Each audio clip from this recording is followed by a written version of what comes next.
అందరికీ నమస్కారం. ముందుగా మన ఛానల్ని ఎవరైనా ఫస్ట్ టైం చూస్తున్నట్టయితే ప్లీజ్ సబ్స్క్రైబ్ చేసుకోండి. అలాగే పక్కనే ఉన్న బెల్ ఐకాన్ కూడా క్లిక్ చేయండి. అప్పుడే మేము పెట్టే ప్రతి వీడియో మీకు నోటిఫికేషన్ రూపంలో వచ్చేస్తుంది. ఈ వీడియో చూసే ముందు జై శ్రీరామ్ అని కామెంట్ చేయండి. బుధవారం నాడు పెళ్ళైన స్త్రీలు కొన్ని పొరపాట్లు చేయకోకుండా చూసుకోవాలి. ముఖ్యంగా ఈ 4 పనులు అస్సలు చేయకూడదు.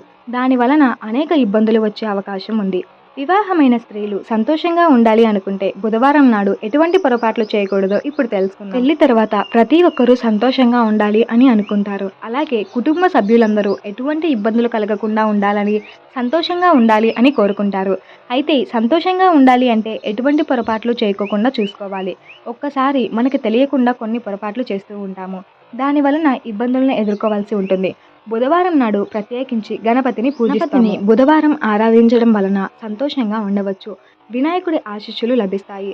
బుధవారం వినాయకుడు బుధుడి రోజు. ఈ రోజు భక్తి శ్రద్ధలతో వినాయకుడిని పూజించడం వలన బుధుడి స్థానం బలపడుతుంది.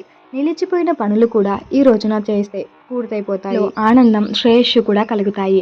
బుధవారం నాడు పెళ్ళైన స్త్రీలు కొన్ని పొరపాట్లు చేయకోకుండా చూసుకోవాలి. ముఖ్యంగా ఈ 4 పనులు అస్సలు చేయకూడదు. దాని వలన అనేక ఇబ్బందులు వచ్చే అవకాశం ఉంది. ప్రయాణం చేయడం. బుధవారం నాడు పడమర వైపు ప్రయాణాలు చేయడం మంచిది కాదు. అలా చేయడం వలన అనుకున్న పనులు పూర్తవవు. దీనికి కారణం ఏమిటంటే వరుణుడు, శని పశ్చిమానికి అధిపతులుగా ఉంటారు. ఈ రోజున పడమర వైపు ప్రయాణాలు చేస్తే కలిసి రాదు. ఈ వస్తువులను అసలు కొనకూడదు. వివాహమైన స్త్రీలు కురులకు సంబంధించిన సామాన్లు కొనుగోలు చేయకూడదు.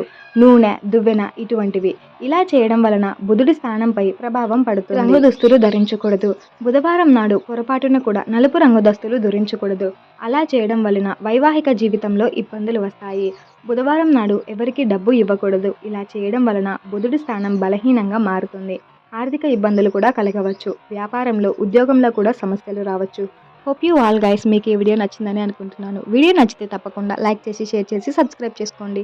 అలాగే పక్కనే ఉన్న బెల్ ఐకాన్ కూడా క్లిక్ చేయండి. అప్పుడే మేము పెట్టే ప్రతి వీడియో మీకు నోటిఫికేషన్ రూపంలో వచ్చేస్తుంది.